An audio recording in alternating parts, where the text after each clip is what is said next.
తెలంగాణ ప్రజలను మోసం చేసుకుంటా మీరు ఎలక్షన్ నిలబడ్డారు. మీ కుటుంబం అంతా తెలంగాణ రాష్ట్రం కోసము 2014 దాకా తెలంగాణ రాష్ట్రం కోసము 1200 మంది బిడ్డలు చనిపోయారు.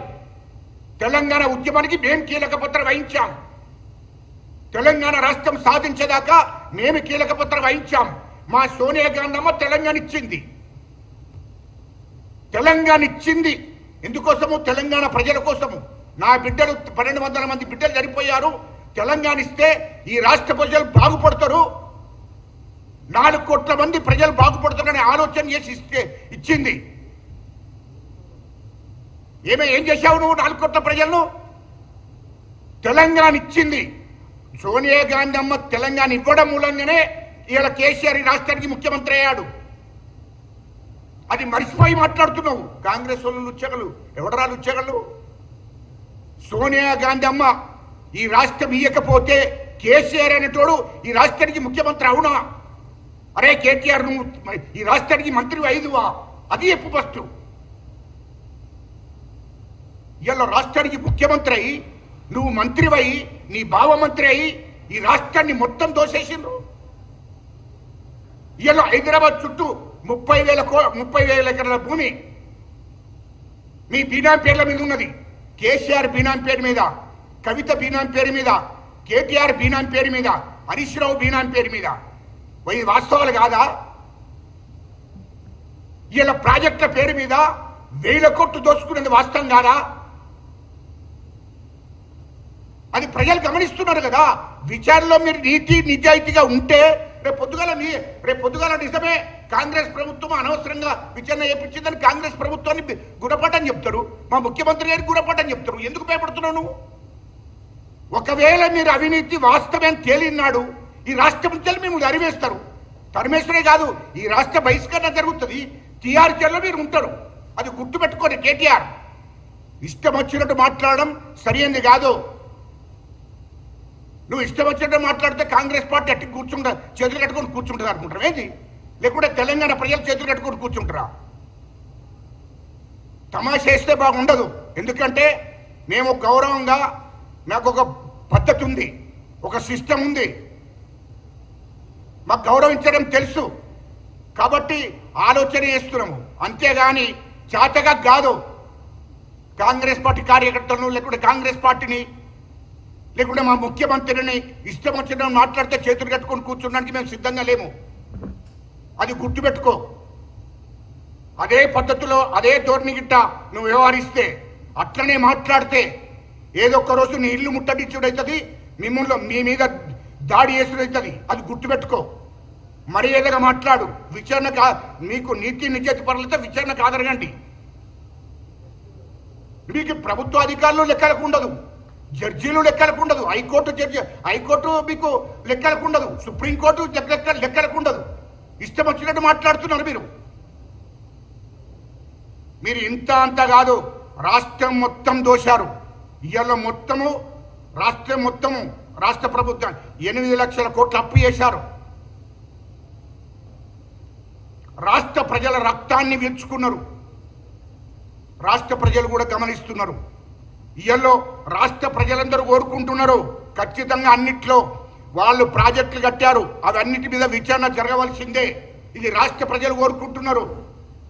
ఇవాళ మొత్తం హైదరాబాద్ చుట్టూ 30,000 ఎకరాల భూమిని, నిజాం వంశస్థులకు సంబంధించిన భూమిని మీరు మీ బీనాం పేర్ల మీద ఎక్కించుకున్నారు. అందుకోసమే ధరని తీసుకొచ్చారు. ఇది వాస్తవం కాదా? మీకు 2014 మీ ఆస్తులు ఎంత? 2014 ముందు మీ ఆస్తులు ఎంత? కేసీఆర్, కేటీఆర్, హరీష్ రావు ఆస్తులు ఎంత? 2014 తర్వాత ఇప్పుడు మీ ఆస్తులు ఎంత? 2023 దాకా మీ ఆస్తులు ఎంత? అది ఎప్పు మొదలు. ఎక్కడి ఈ ఆస్తులన్నీ? అమెరికాలో మీ పెట్టుబడులు ఎన్నో మాకు తెలియదా? దుబాయ్లో మీ పెట్టుబడులు ఎన్నో మాకు తెలియదా? లండన్లో మీ పెట్టుబడులు ఎన్నో మాకు తెలియదా? హైదరాబాద్ చుట్టూ 30,000 ఎకరాల భూమి ఎక్కడి నుండి వచ్చింది? అదంతా మీ ఫామ్ హౌస్లు ఎక్కడి నుండి వచ్చాయి?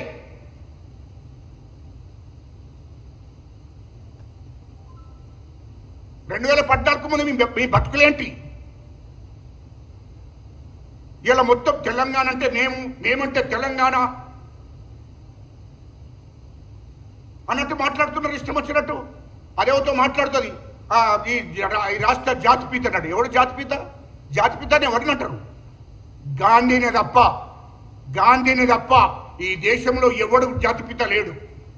అది గుర్తుపెట్టుకోండి. ఒక తాగుబోతూ ఒక మొత్తం రాష్ట్ర ప్రజలను మోసం చేసినోడు, రాష్ట్ర ప్రజలను దగా చేసినోడు ఆ జాతిపిత అవుతాడా?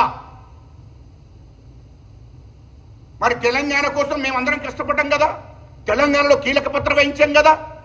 ఎన్నాడన్నా కేసీఆర్ పార్లమెంట్లో పోయి మాట్లాడిండా తెలంగాణ కోసం? తెలంగాణ కోసం మాట్లాడిండా పార్లమెంట్లో 2009 నుంచి 2014 దాకా? అసలు తెలంగాణ పార్లమెంట్ బిల్లు అయ్యేటప్పుడు కూడా, తెలంగాణ బిల్లు పార్లమెంట్లో పెట్టినప్పుడు కూడా కేసీఆర్ పార్లమెంట్లో లేడు. ఇష్టం వచ్చినట్టు మాట్లాడితే ఊరుకోవడానికి ఎవరు సిద్ధంగా లేరు. కాంగ్రెస్ పార్టీ తెలంగాణ రాష్ట్రం ఇచ్చింది, మా సోనియా గాంధీ తెలంగాణ రాష్ట్రం ఇచ్చింది, తెలంగాణ ప్రజలను కాపాడడం కోసం ఇచ్చింది, తెలంగాణ ప్రజల బతుకులు బాగుపడతాయని ఇచ్చింది, నిరుద్యోగులకు ఉద్యోగాలు వస్తాయని ఇచ్చింది, నీళ్లు నిధులు అందరికీ సమానంగా వస్తాయని ఇచ్చింది, రాష్ట్ర ప్రభుత్వంలో అందరికీ భాగస్వామ్యం ఉంటుంది కదా అని ఇచ్చింది. అలాంటి తెలంగాణను సర్వనాశనం చేసింది కేసీఆర్ ముఖ్యమంత్రి అయి. మీ ఒక్కల కోసం ఇచ్చింది అమ్మ సోనియా గాంధీ అమ్మ. 4 కోట్ల మంది ప్రజల కలలు నెరవేర్చడం కోసమే ఈ తెలంగాణ రాష్ట్రం ఇచ్చింది. ఇవాళ మొత్తం మా అబ్బ సొత్తు, మా తాత జాగిర్ అన్నట్టు ఇష్టం వచ్చినట్టు మాట్లాడితే ఉరుక్కుంటాం అనుకుంటాం. ఏంది? మాట్లాడేటప్పుడు జాగ్రత్తగా మాట్లాడు. జాగ్రత్త మాట్లాడకపోతే బాగుండదు చెప్తున్నాం. ఉన్న వాస్తవాలు తెలంగాణ ప్రజలకు తెలుసు. మీరు ఎక్కడెక్కడ దోపిడీ చేసారు, ఎంత ఆస్తులు ఉన్నాయి. ఇయ్యలో మీ ఆస్తుల విలువ 3 లక్షల కోట్లు. 3 లక్షల కోట్లు ఎక్కడి నుండి వచ్చింది ఈ ఆస్తి అంతా? ఇది 2014 కన్నా ముందు లేవు మీకు ఆస్తులు. 2014 కన్నా ముందు మీ ఫామ్ హౌస్లు లేవు. 2014 కన్నా ముందు మీకు భూములు ఎక్కడున్నాయో మాకు తెలియదా?